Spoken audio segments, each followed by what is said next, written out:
the time. In a book, let's take a look. Reading Rainbow. I can go anywhere. In a book, let's take a look. Reading Rainbow. I can be anything. In a book, take a look. Reading Rainbow. Reading Rainbow.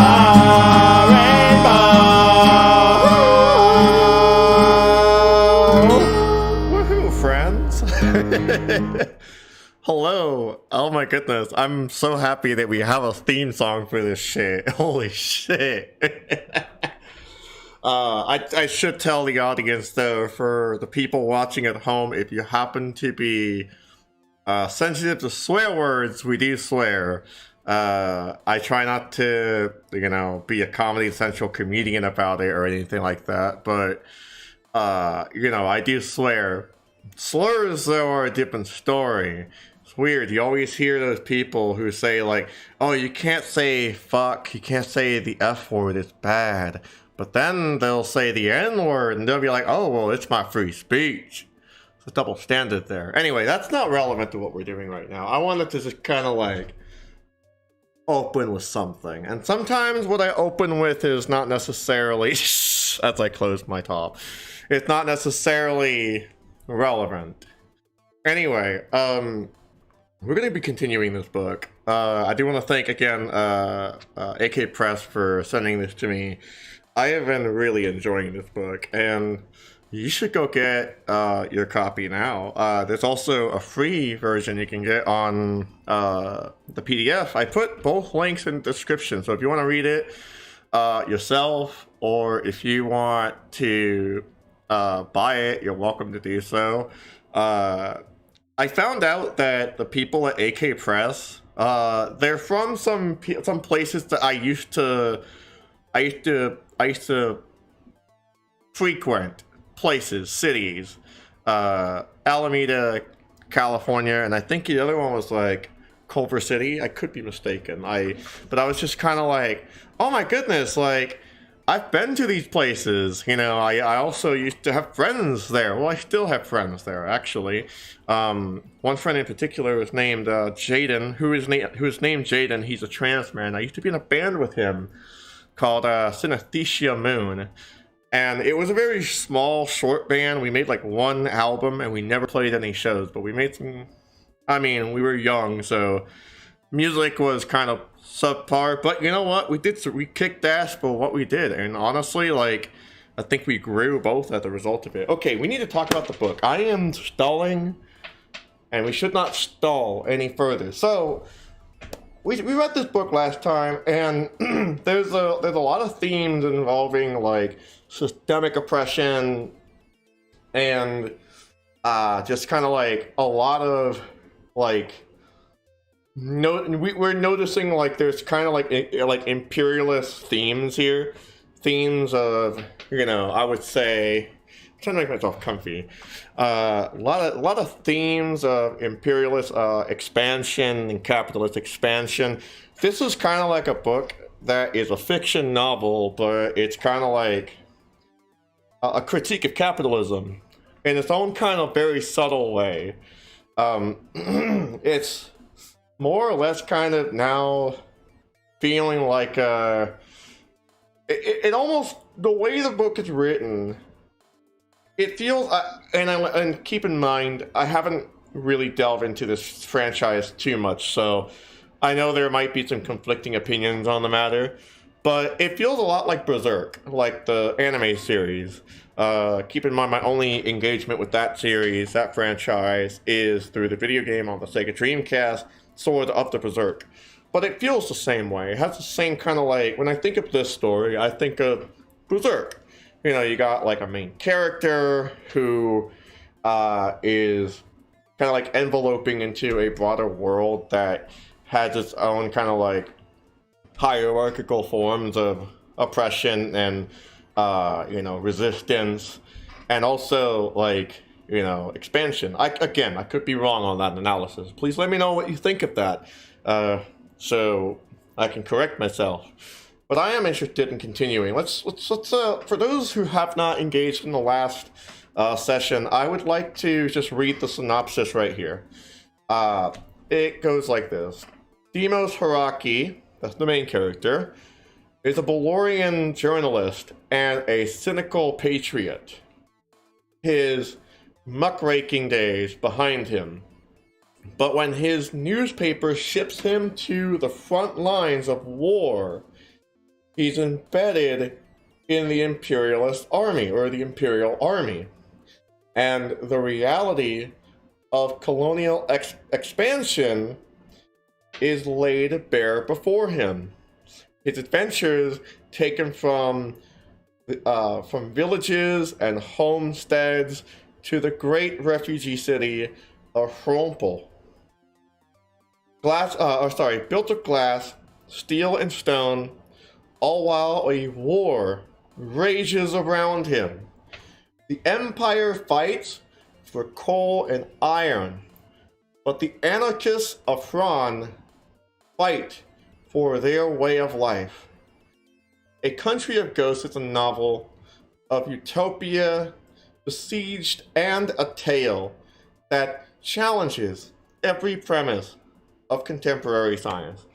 I wanted to just quickly read that to you so that y'all could just kind of like just be caught up on what the novel's about, not spoiling too much. I would recommend, since this is a novel and it's not just like an isolated reading of a work of theory, that I recommend that if you have not seen the previous stream where I did the first part, the first chapter, and I'm probably going to be dividing these into chapters at this point because their chapters are not too long. They're actually like relatively length from what I've noticed so far. You might want to catch the first part. So I'll quickly say hello to everyone. Hello, Tempest. It's great to see you, friend. Thank you for joining us. There's my my special mod. It's Dickinson Digigal Gaming. I want to quickly shout out Dickinson Digigal Gaming did make the music that you are hearing right now. Well, the music that you heard in the starting soon screen, although the theme song was made by me. I made that music. So go ahead and check out Dickinson Digital Gaming on Bandcamp. Unfortunately, I did not link it, but I'll try to do so after the stream. She's more than welcome to link her music in the chat if she'd like. Dr. Pangan Guitar, I feel like I might have seen you before. Maybe you changed your name. Not sure, but welcome, and I'm glad that you're excited for me to read this to you. And I hope that you do eventually dive into reading this yourself, because it's been a pleasure to read so far. McStanger, I want to give a shout out to you because you helped us earlier this evening, and we hope that you stick around and you have a great time too. Thanks for hanging out with us. And I think that's everyone so far in the stream. I hope Tempest enjoys his shower. And with that said, I'm gonna start reading. Let's do this, baby. And like I said, one thing I'll try to do, one thing I'll try to do this time, as opposed to last time, is I'll try not to stop as much, because nobody's really complained about that. But I feel like a lot more can be said when I read more sections, if you know what I'm saying, like more of the book, and then discuss it later, instead of like reading every paragraph and be like, wow, you know, it's like I feel like there's more nuance to that than just one or two paragraphs. So anyway, let's have a good old time, dive into the book, take a look, sit in a book. Chapter 2.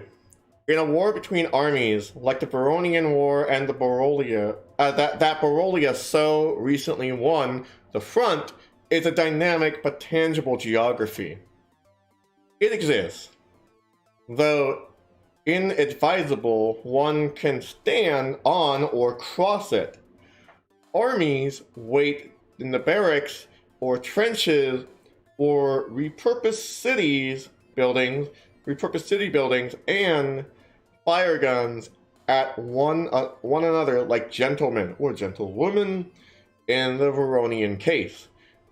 as that culture historically lacks the Barolian censure of women combatants. Interesting analysis. Let's put a pin on that. That might become more relevant later. But the new war was against territories, not nations. Against peoples and not armies. The front in a war like that is amorphous, and from talking to soldiers, it's largely a state of mind. To be at the front means to be ready for battle. At the time I was sent out, no one even knew the country of Huron existed. The Syrics were just a territory to be conquered and colonized, with only a handful of villages and towns to speak of. The snow-capped mountains were just to be an eastern wall for the Empire, butting up against Aura. The imperial forces expected little resistance. Thankfully, they were wrong. I hate to interject, but I do have something I gotta show you. I forgot to include this earlier, but I do think it's important to bring this up. There's a map that you can look at the beginning of the book, right before chapter 1, and I feel like it's important to kind of recap real quick. So, Baronia, right there. There is the Congo River, the Garrus River, the outposts, and there's a bunch of outposts and little neighboring cities here and your villages here, it seems. Huron is in the mountains, though. When we talk about Huron, where the anarchists are from, Huron is up there. There's Barolia up, what looks to be like up north. It's kind of like a peninsula. It looks almost like, I'm sorry, I'm trying to get the best picture here. There we go. It's almost kind of like, looks like Norway and Sweden a little bit. And then there's the Satoshi Sea right there. So I want to make sure that you saw that so that you can better contextualize what we're reading here. Anyway, I'm going to continue where I left off.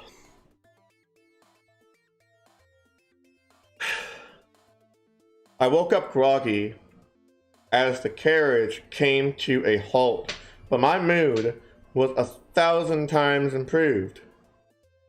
Mitos was staring outside the window, vaguely bored, at the leafless trees beyond.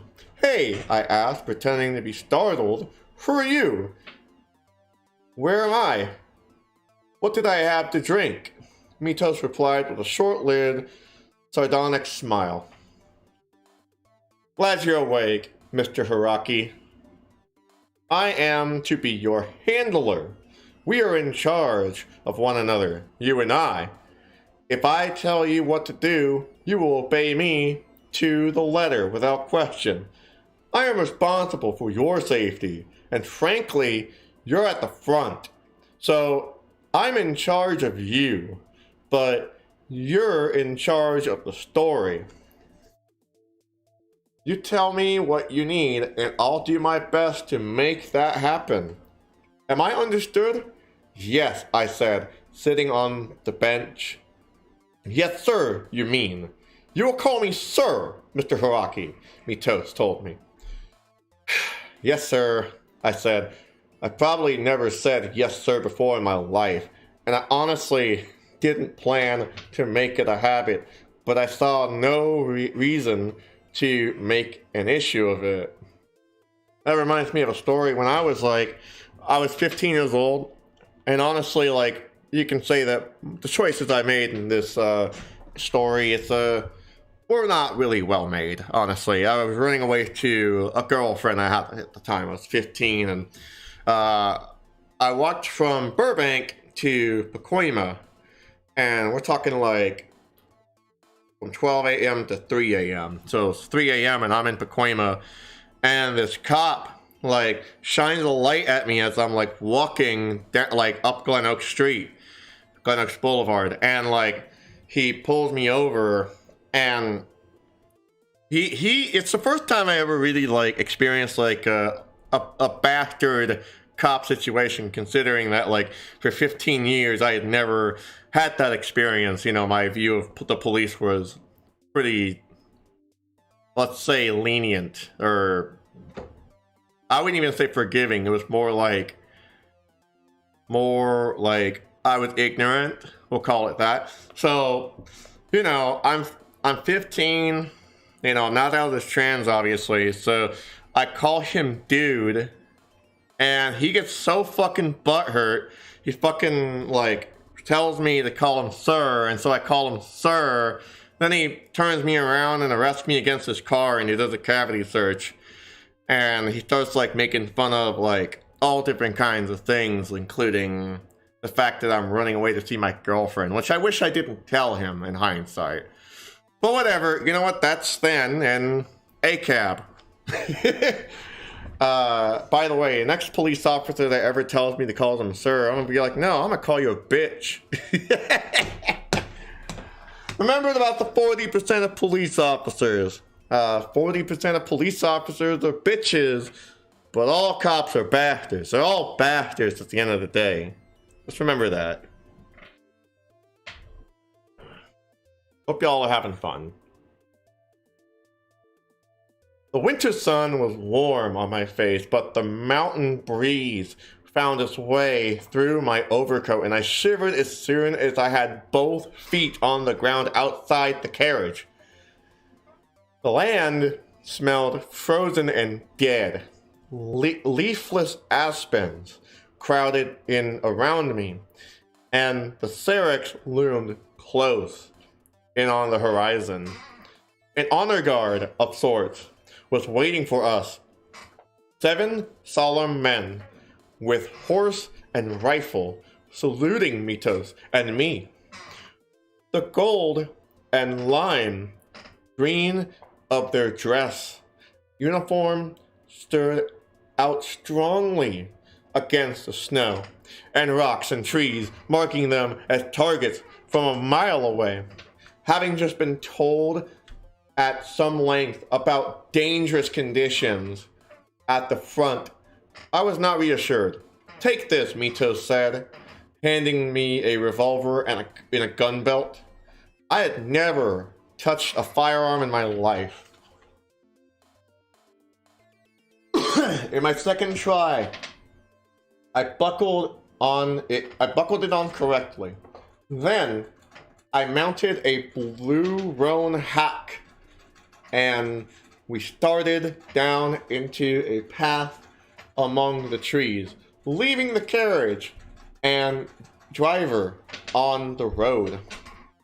After hardly a minute, all traces of respect fled our escort, and they began to talk and laugh amongst themselves.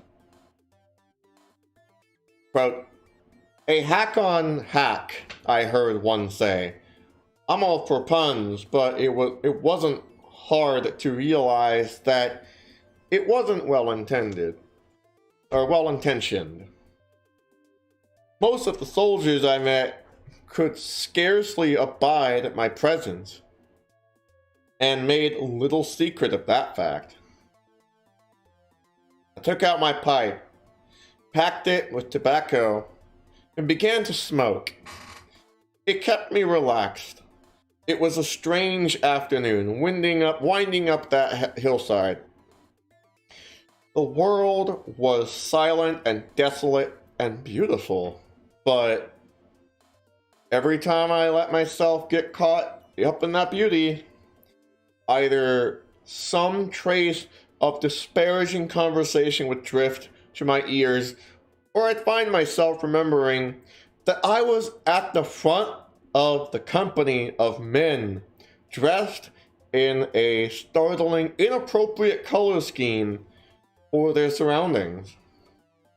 I offered Mitos my pipe, but he declined. By the time we found our way to the soldiers' encampment, the gloaming was upon us, and the scarce warmth of the sun fled from the world. The camp was a neat collection of trees. I'm sorry. Let me try that sentence again. Sorry. The camp was a neat collection of tents and pavilions radiating out of a natural alcove in the cliff face. Okay. Unusual sentence, but not a bad one. Just my eyes were playing tricks on me with that one. Cannon and other large guns face outward from a palisade, and a bunker overlooked it from atop the cliff. There we go. General Armsman Dolan Wilder stood just inside the palisade to greet us. He wore his frock coat and his signature top hat, and it was, of course, recognizable at a glance. "Good day," he called as we rode up. The men accompanying me saluted and dismounted, then filed off to other duties. All but Mike Mitos, who stayed at my side. Wilder took the reins of my hack as I dismounted. I followed him to a stable. The stable hand was a brute of a man with a shock of startlingly blonde hair, who yanked at the reins and spit on the poor mare when she didn't respond graciously. From there, we walked down the central boulevard of camp, a muddy street paved with loose rocks and sticks. Cook fires were all around. There we go. In a good war, Wilder begins, a civilized war, a man may keep a cook fire at any point he likes. He is safe behind his own lines. But here in the Syrinx, we fight savages. We cook in the twilight, when it's too dark to see smoke and too bright to see flames. A soldier my father's age squatted in the mud, stirring a large pot. He looked at Wilder and saluted. Wilder saluted him in return. There are more than 200 men at this camp, the General Armsman said. And do you know what I fear the most? The question was rhetorical, and it was clear that he wasn't likely to care much for my personal opinions. Quote, the guerrilla mindset is not a healthy one, you understand? It's a poison. I fight this war for His Majesty above all else, but I also fight it for civilization. I fight for a world where we solve problems with metered justice and law, where men don't skulk about it in force. I fight savagery with savagery, and I have no fear of death, my own or my men's. The only thing that I fear is that we might become twisted by all this savagery, that we might fail ill, or that we might fall ill with it. That's kind of a weird contradiction. It's like, I mean, obviously the word savage has a very colonial kind of like connotation to it, you know. It's just kind of like, it's already in our real world, it already is paired with, like, you know, the classification of an other, like an otherizing, us and them mentality. It's a very colonial, use of language there. But on top of that, like, the way he says it, and it's really interesting how he also kind of, like, in a way contradicts what he's saying. It's a interesting way to explain contradiction to, new readers who are trying to get into leftist theory.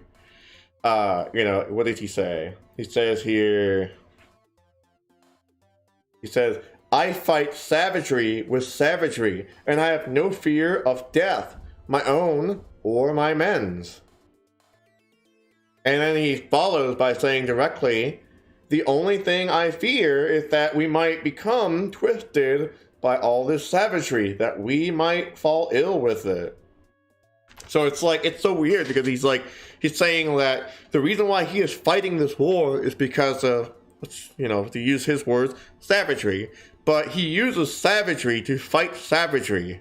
So the only thing that he's fearing is that he might become savage or something like that. Or the imperialist forces, I guess, if I'm not mixing the nations up, I just want to make sure I get it, of Baronia, or Barolia, I think it is. Yes, Barolia is the one that I believe they're from, the imperialist nation. They're afraid that Barolia will become, quote-unquote, savage. And that's so weird, because it's just like, if that's what you're trying to prevent, so to speak, then why do you perpetuate it? And this is like what we talk about when we say, like, even in my legality versus morality video, where we talked about, how the state will use the law specifically for its own benefit, for when it's, we talked about how in that video, when the state is trying to do something, they will use the law, to defend itself for its own convenience. But we also remember that when the state can't use the law for its own convenience, for its own agenda, for its own purpose, it'll use the argument of morality. So there's not really like any, mention of a legal basis in this so far, at least to what I can tell. What we can tell, though, is that there are different forces that are, it seems to be like invading what seems to be Han and the neighboring nations.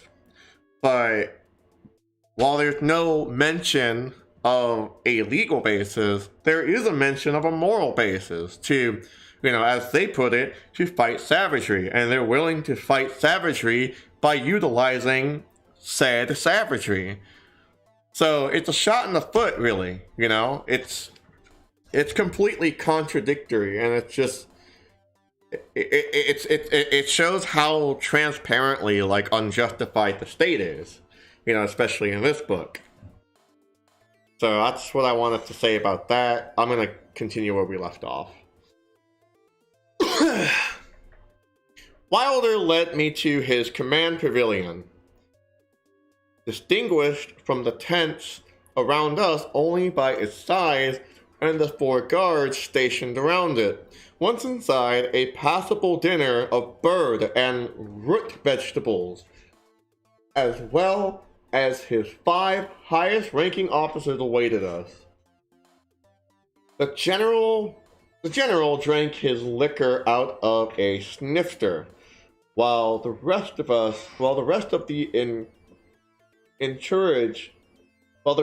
entourage, there we go, drank theirs from clay mugs. Holy shit, that's, wow, okay.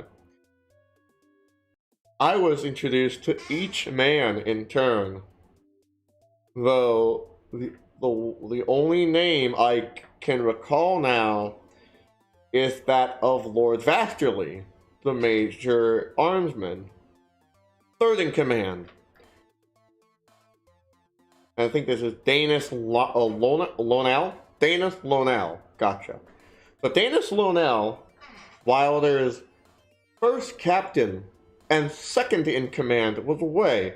No matter as to the rest of these officers' name, however, they are dead to a man now, and I see no reason to celebrate their lives by ascribing them their names herein. I took my seat at Wilder's side and took a pleasant sip of brandy. What are we up against? I asked, my first question to the man who was to be the subject of my writing.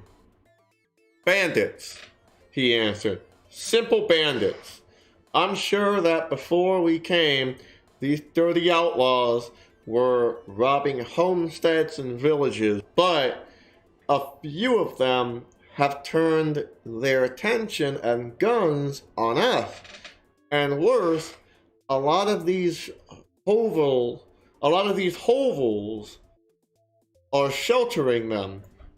But we're here to bring the king's peace to the Syrinx, and a handful of half-starved criminals will be of little threat. So this is now citing a motive, and again, this is not only just a moral claim, but it's also an assumption now. What we got, a quote, like a flat-out assumption. I'm gonna quote part right here. Simple bandits. I'm sure that before we came, I'm sure, the phrase I'm sure that before we came, these dirty outlaws were robbing homesteads and villages, but a few of them have turned their attention and guns on us. All of that shit is assumption. That's an assumption. That's not a claim. That's an assumption. I'm sure, meaning I'm confident that I know of this. But even if you're, like, you wouldn't say I'm sure that I have, undeniable factual evidence. Let's say you have a primary source and you're trying to make a claim for something. You wouldn't make the claim, take that primary source to state your argument and say, I'm sure this is correct. No, you would say, this is factual and evident. Evidence. You know what I mean, though, right? Like, so in normal language, you just wouldn't say, I'm sure, if you had, like, first-hand evidence, I'm sure would basically, like, say that there is a plausible chance that there might be some, something false about it. Or even just that, like, even if it's not false, it's just like, you would have to, like, still, I don't know. I'm going in a circle here. You get what I'm saying. Sometimes I just need to shut up and read, right? And then also, just one last thing. It's just that they mentioned that there will be little threat. So it's just like, if they're a little threat, just a little threat, at the very end of the paragraph that it says here, then why is that something that is perpetuated? Why are you invading? What's the need? If they're not really a threat, they're just a little threat, why do you need this entire Imperial army against them? Makes no sense. Feels like the Iraq War. Anyway, then we ate. The officers had been waiting for our arrival, and they tore into the food with the sort of hunger I swear I only see in those who risk their lives on a day-to-day basis.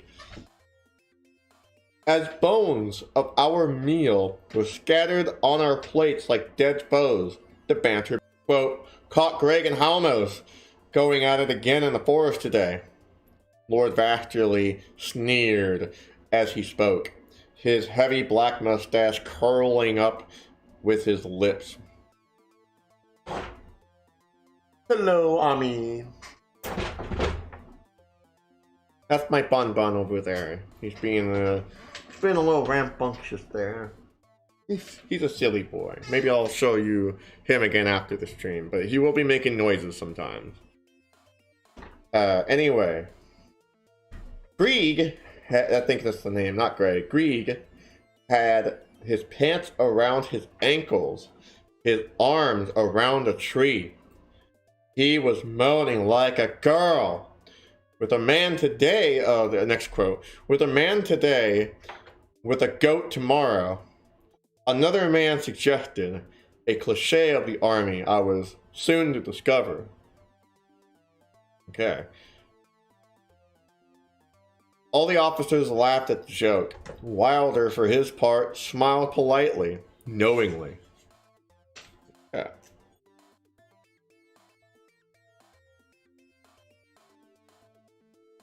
I'm not sure I understand, I said. It took me some time to word my question as safely as I could. Is homosexuality looked down upon here? Their eyes and their silence were heavy on me. After a bit, Mitos answered me, surely more diplomatically than anyone else would have. Quote, not everything has passes as acceptable behavior among civilians. It's acceptable in the army.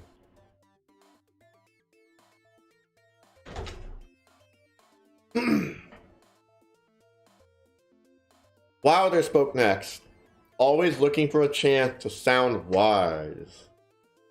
The Veronian army allowed women in its ranks and proved beyond the slightest doubt that at least some women are every bit as competent in warfare as the average man, and yet His Majesty's army doesn't allow women to join. Why is that?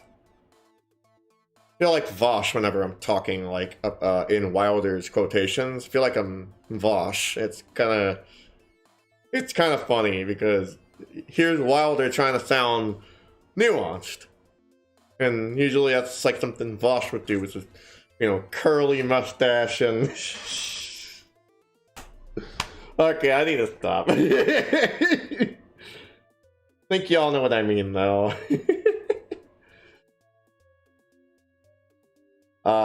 He swirled his brandy about the snifter and answered his own question. We don't allow women in His Majesty, or no. I did not read that correctly. I'm so sorry. Okay. We don't allow women in His Majesty's army because their sexual ability destroys the social fabric we work so hard to maintain. Homosexual men make themselves available to other men and have the same effect. I nodded. I even, bless my patriotic heart, tried to be understanding of someone arguing that men of my persuasion were not welcome. It didn't work, but I tried. We were in camp one more day, Mito told me after the dinner before we're off. Where are we going? I asked. Elsewhere, he said. The man was inscrutable, as always. The food was good. A winter ration, but it did not sit well in my stomach owing to the company. And later on, my cot in my oilcloth tent, I slept badly. The next morning, I rose with a clear head and a new determination. Whatever I saw, I was to see I was going to see as a journalist. Whatever I saw, I was going to see as a journalist. I was there to observe and report. In truth, the bare facts would vilify or heroize these soldiers, and I saw it as my duty to remain objective and detached. it was that determination, for better or for worse, that saw me through much of the time at the front. I rose from my cot with its heavy wool blankets and dressed in the freezing morning air. Mitos has left me a woolen civilian, a woolen civilian uniform, identical to those worn by the rest of the soldiers, but completely devoid of demarcation. And it was warm and well tailored. My cold hands fumbled as I tied my boots, but on the whole, I didn't really mind the weather. In a way, the mountain winter was a refreshing change from the smog, humidity, and general miasma of the city I left behind. Everything felt crisp and sharp, and the air was fresh. The wind carried the smell of the forest into the camp. There were no mirrors, and I brought none with my shaving kit. I refused to fret about the situation. However, a few days' stubble has never done a man's face any harm. Few days stubble for me is literally the end of the fucking world. Like, you get stubble on here, it's just like, I'm a fucking bear. And it's like, that's like the extent of my dysphoria on that front.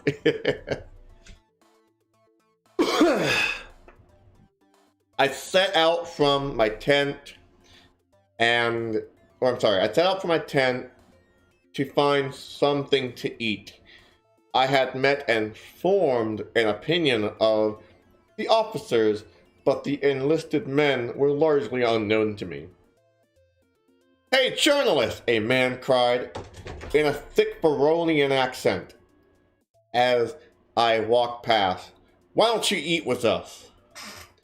We'll feed you if you write us up in the review," his friend said. They had pancakes and eggs, so I took up their offer. Both the men were young, younger than me, and might have been brothers. It can be hard to tell men in uniform apart, however, and I really only remember that both had ear-length shaggy black hair, and the dark olive Baronian complexion, and had one that one had a mole on his nose. "So why'd you join the army?" I asked, while they loaded up a tin dish with food. "I hear you over there, Amin. Yeah, you having fun over there, baby boy?"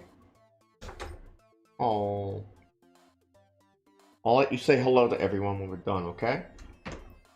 You gotta be a good boy, though. You gotta be a good baby. I love you. What a cute baby. You guys are missing out, and I'm sorry that I can't show you now, or else I'd have to reset a lot of things.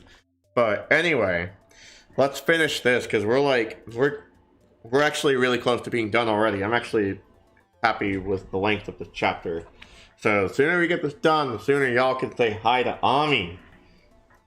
He's looking at me. He's so cute. Oh my god, with this big, beautiful bunny nose. Oh my gosh. Okay, we're gonna finish this. We have to do this. Okay. Okay, I want to just restate the question. So the last person said, or no, Demos. Demos asked the question, "So why'd you join the army?" I asked if they loaded up a tin dish with food. "Whores," the one with the mole said. Quote, "I want to kill somebody," the other one told me. "Horse shit, both of you," I said in Veronian. I'm not going to lie in the papers. Why'd you join the army? They looked at one another and shrugged identical shrugs. Brothers or childhood best friends. Only, quote, only job that will keep me fed. The other with the mole told me in Veronian. Yeah, the other said. It's this or farming, but my aunt says it's going to be a drought year, and to be honest, I never liked farming. And the whores, though, the mole said.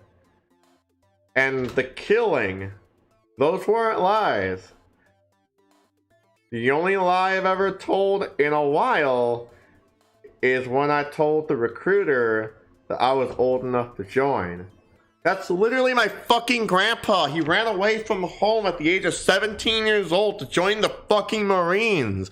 And then he tells me all these fucking weird ass hero stories about how he like slept with underage girls in Okinawa, Japan. And he used this like, he used like his bullshit fucking like, you know, hero story to like, you know, make some weird fantasy out of it and be like, yep, I did that and now I'm a great hero. No, you're not. A message to you, Rudy. Go fuck yourself. Seriously, go fuck yourself. That's a message to my grandfather. My grandfather really is named Rudy. Go fuck yourself, Rudy. Hope you die faster than God intended it to be.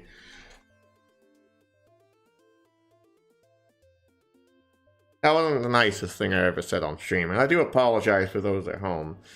But I do have a lot of trauma with that man. And that behavior that I saw in the book, that I read in the book here, it did in several ways make me feel a bit more resentful towards my grandfather, because that's his behavior, and it's not acceptable behavior. And I guess, you know, wishing ill on the man, it's not okay, and I apologize for that. But fucking hell, this shit right here, you know, really gets on my nerves.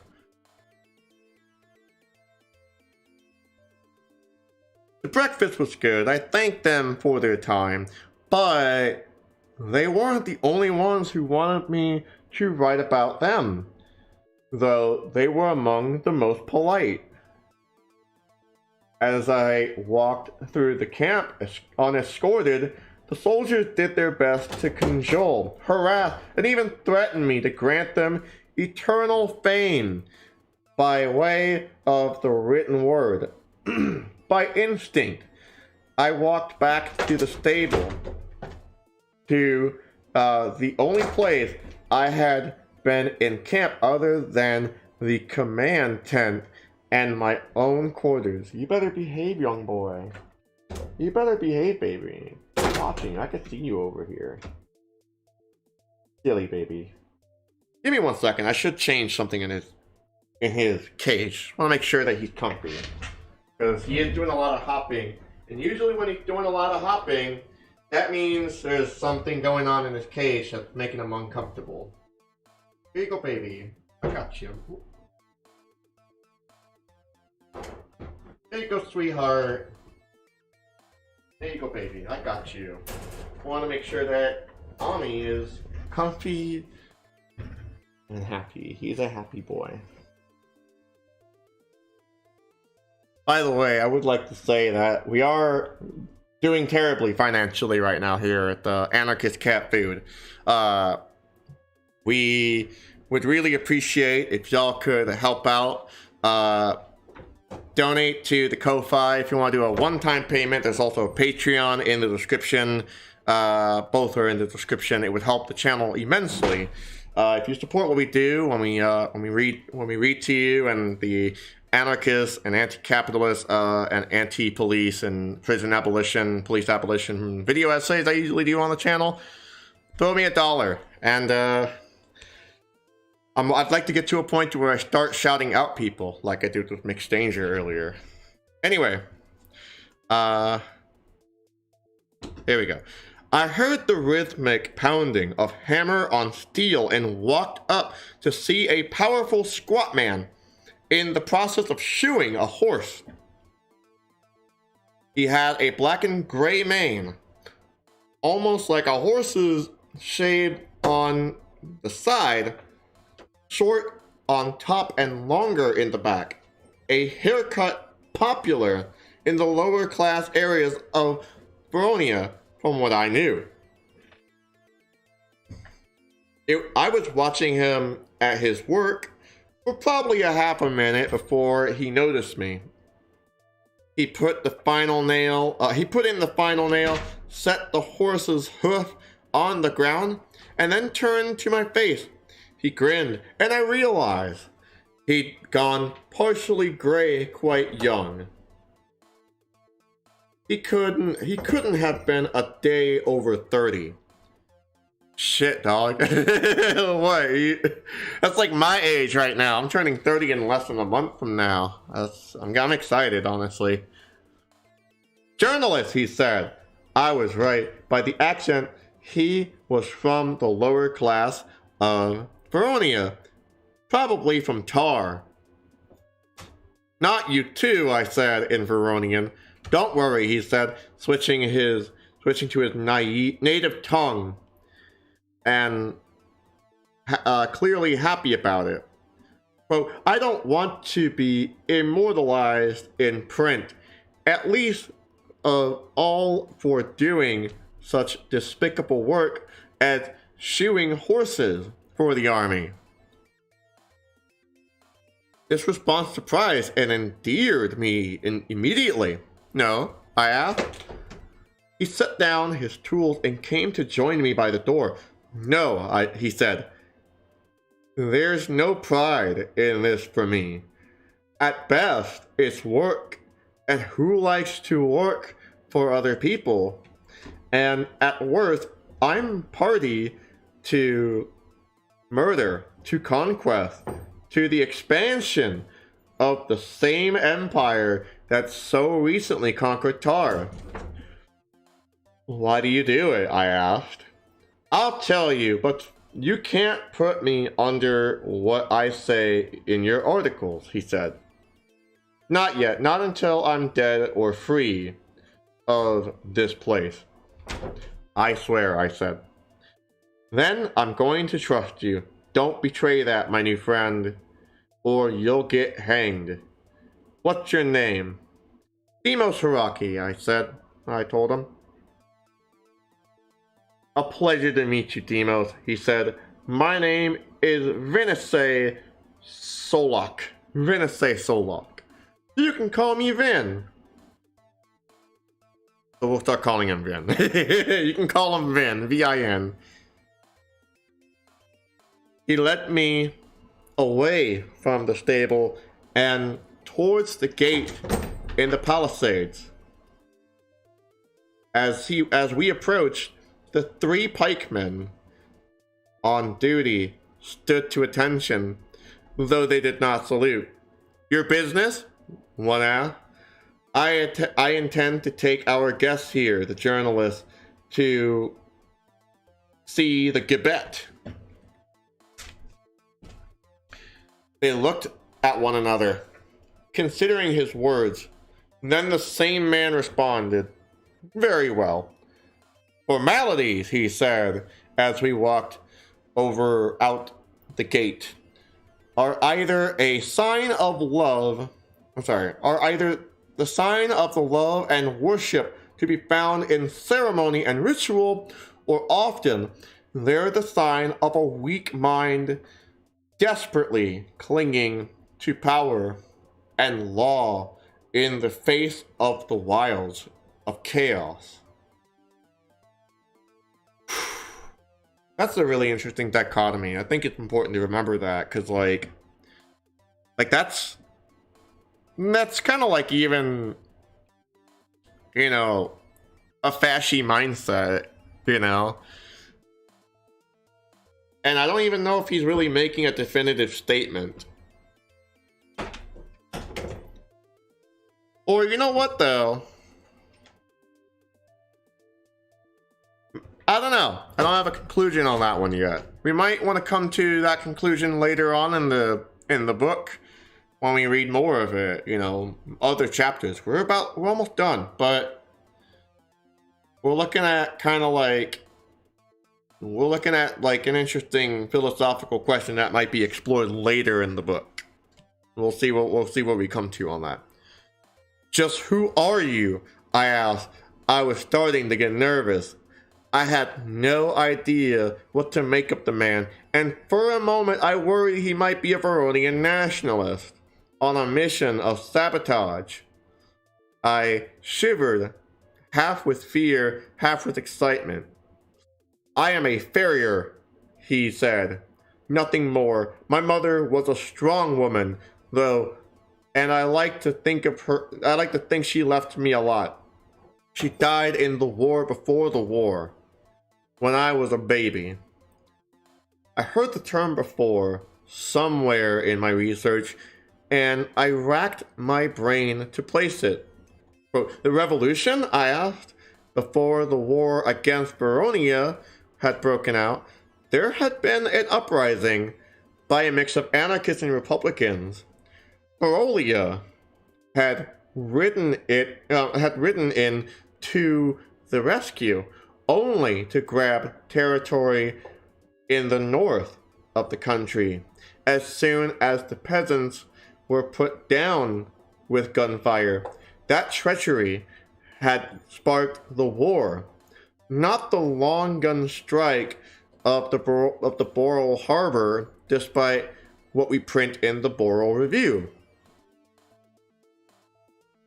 Not 10 feet of the front gate, we took a path that took us alongside the palisades, and 2 minutes later, to the gallows. A strong oak beam projected out from the top of the wall, supporting the weight of 2 hanged men. Each had the same haircut as Vin.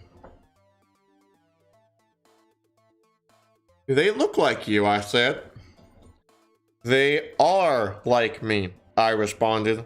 Conscripts, caught deserting. I looked in horror at the rotten flesh that hung loose on the prisoner's bones, and then turned to Vin. He was smiling, a tight, sad smile. Quote, as sad as I am, looking at 2 of my friends hanging from a beam in the Syrinx, I know that there were 4 more of them that left that night. I wish I had the courage to join them. The 4 that escaped, or even these 2 here. I don't like this work, and I don't know if I like these mountains. I don't like my company. And least of all, I do like myself. And that's where it ends. That's where the chapter ends. That's a really heavy ending to a second chapter. Holy shit. Well, I don't know if I have any final statements to say, but there was one part that I thought was kind of interesting, because it's just like, not part, but more like an overarching theme, and that is like we talk about capitalist exploitation, not exploitation. We'll get to that another time, but alienation. You know, this Vin character has talked about not liking his line of work. Every other soldier, you know, felt like it was an opportunistic advantage to kind of like capitalize on the fact that there's a journalist reporting this. Like, hey, I'm gonna go fight this war, and I'm gonna be this hot shot, and I'm gonna come home and get laid or whatever, you know. And then so they reach out to this journalist that they hired to kind of like give him some, like, you know, moment in the spotlight, you know.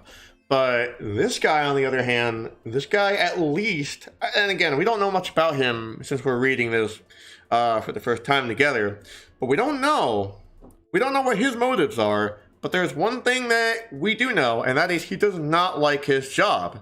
He does not like what he does for work.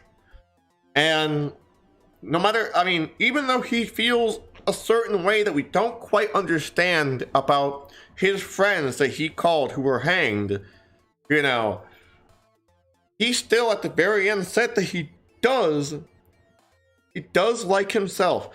He says here at the very end, I don't like this work, and I don't like this work, and I don't know if I like these mountains. I don't like my company. But at least of all, I do like myself. You know that, like, he's, like, alienated from his labor. He loves himself. It's really, and plus, like, that's really hard to admit sometimes that you like yourself. Not that liking yourself is bad. I struggle with self-image issues all the time. Like, you know, I often have my own issues with, like, loving and hating myself and all that. Some people in the chat are no secret to that. But, like, or at least that part about me. But at the same time, it's just like when you're able to separate yourself from the labor that you are alienated from by that system, and you're able to recognize that you have value, there's a little bit of internal emotional power there that I don't think should be overlooked. So I'm making these kind of like broad distinctions now because, like, I feel like Vin's going to be a recurring character later in this book, and I feel like that's important to mention, that if you can separate yourself from the labor and see the labor for what it is, at least under capitalism, then you can sort of like start to identify like how your labor under capitalism is inherently like alienated, because, like, you know, when you make a product and you do it for several hours and your boss is specifically making you work harder during those hours, you know, since those hours are, like, you know, separated through, you know, the wage of an hourly wage, you know, he's alienating you from the production of your labor, you know. This is kind of even a Marxian critique, if you will. And I think now would be a good time to pause on that analysis, because I don't want to jump ahead and make any broad claims here with that. But I do think, you know, considering the themes of capitalist alienation is important and valuable, especially when reading this book, or even, you know, analyzing your own labor at your own job under capitalism. So I do want to say again, thank you all for coming and hanging out and listening to me read this wonderful book. I want to thank again AK Press for not only pressing this, but also sending it to me. And it is up for pre-order, and you can get it for pretty cheap, I believe. And also, I want to thank Margaret Killjoy for making a really good book, honestly. I'm enjoying it so far. I don't like to read fiction for some weird reason, but I'd like to make more of an effort to do so. Because fiction, I don't know, it's like, with non-fiction books, you know, you kind of are rooted in reality a little bit, whereas, like, with fiction, you kind of have to buy into, like, several, like, you know, in canon, according to the lore kind of things. You have to kind of, like, already understand this stuff. But I like this because it kind of, like, relates to, you know, themes that we see in our world today. You know, and I think, like, if we apply these kind of, like, you know, understandings of our analysis of the real world today, then this actually does become a more enjoyable book. And I think, like, this might be good for, like, entry-level anarchists who are trying to, like, maybe if they look at Kropotkin and they think, oh, this is gonna be, like, super text heavy and shit, or, you know, if they're looking at I think Capital Volume 1 by Karl Marx, they may think, oh shit, that book is really heavy. I'm never going to be a Marxist or something like that. By the way, I have never finished Capital Volume 1 by Marx. I don't expect anyone to do that. If you have done that, more power to yourself. But I don't hold that. It's like a standard for being a leftist. I mean, remember, Jordan Peterson read the Communist Manifesto and completely did not understand what the fuck it was saying. You know, it's literally like, I don't know. I think being a leftist, it takes... It's like everyone's own journey, you know? Everyone has their own journey to being, you know, helpful within the revolution. And I think everyone has a different path to follow. And there's no one single right way to do things, you know. I'm gonna check the chat one last time. Wow, beans, yeah, like heck yeah. That's pretty cool. We got lots of cool people vibing and chilling. Awesome. Oh, I got to see Mr. Gerardo. Do you have a job? I don't want to get COVID, so no, I don't. So I'd rather not get COVID. No, seriously, like I've had like work my whole life. Like I've worked since I was 12 even. Okay, maybe not my whole life, but fucking hell. I've had my job make my current disabilities even more debilitating. And with a pandemic, with no Medicare for all, fuck you no. I'm not gonna get a job. Are you fucking kidding me? But what I will do is continue to do this. I will continue to read and educate the masses. And the masses will also educate me, which is more productive. It's really ridiculous that like people do this thing where it's just like they measure someone's worth. And they say that, you know, if you don't have a job, then you're not worthy. You're not worthy of any kind of consideration. I once did have a job. And I remember someone also made that same comment. Do you have a job? And I said, yes. My job at the time was to ship medicine nationwide from the warehouse I worked to pharmacies, clinics, and hospitals.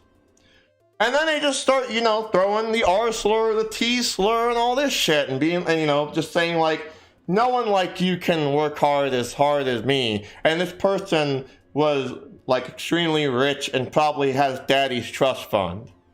Honestly, to those people, I say go fuck yourself. Like, I don't believe for a second that those people have worked a day in their lives.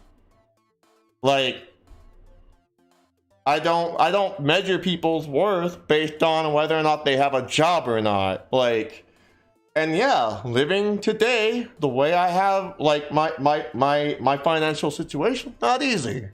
But to measure my worth as to whether or not I have a job, that's absurd. After all, like, all the medicine that I was shipping all over the country, like, let's be real here, right? None of that shit really helped me in the long run. I worked over 40 hours at that job, and I still couldn't pay rent and put food on the table, at least on a consistent level. Most of my money that I had, if it didn't go to rent, it went to my fucking gas to drive on the fucking goddamn 405 freeway, which was always packed. If you ever been to Los Angeles, you know what the 405 freeway looks like. And if you drove on the 405 freeway, you know it's goddamn hell. Waking up at 5 p.m. every night to go to a graveyard shift in the other side of the LA County to be able to do a graveyard shift, blood, sweat, and tears, and then you come home through morning traffic in the 405 LA traffic, just wanting to get home, just to be able to sleep. And then, when I'm trying to fucking sleep, right? I'm trying to sleep, I'm trying to just chill and like decompress. Like, I get fucking telemarketer phone calls. Like, who was so intrusive. And for some weird reason, I can't turn off my ringtone without turning off my alarm. Had that happen before, where it's like if I don't want any phone calls between like the time I'm sleeping, then I gotta turn off my alarm to wake up for the next morning. I even remember when like my job at the time caused my arm to get dislocated, and I was shipped to the hospital because of that, to the ER. And it was so painful. The first time I had to go to the hospital because of that incident. And that job never paid for workers' comp. They found loopholes around pre-existing condition this, pre-existing condition that. And it's like they didn't want to take accountability for the fact that their job is so fucking laborious, if that's the word I'm using here. I don't know if that's the correct word to use for that. Was so fucking ridiculously exploitative that they didn't want to take accountability for an injured worker. So, let's see, Mr. Gerardo, go fuck yourself. I've had jobs my whole life growing up, and my adult life. I'm just about done. Now why don't you give me my fucking toil worth already? I've given thousands and thousands to people who own the means of production. When am I gonna get that? We have worked for you for 1,000 years. When are we gonna get 1,000 years worth of that fucking damn surplus value? Abolish capitalism, friends. And to that, I'd say, take care. And I would love to continue reading this book, but I also want to actually try to read this on stream. This book called In Defense of Ska by Aaron Carnes. I got in touch with the author of this book, and I would like to, at some point, don't hold me to it, but I'd like to do like a conjoined reading stream with him, where we both read this book together. So, and the reason why I say don't hold me to that is because I don't want him to see this and be like, oh shit, now I'm obligated because she said something about it, you know. But he did express interest, and I'm hoping that maybe that'll be something we can do down the line. Anyway, friends, if you haven't already, donate to the Ko-Fi, donate to the Patreon, and yeah, I hope you have a great rest of your day. Stay beautiful, stay golden, stay warm, stay dry.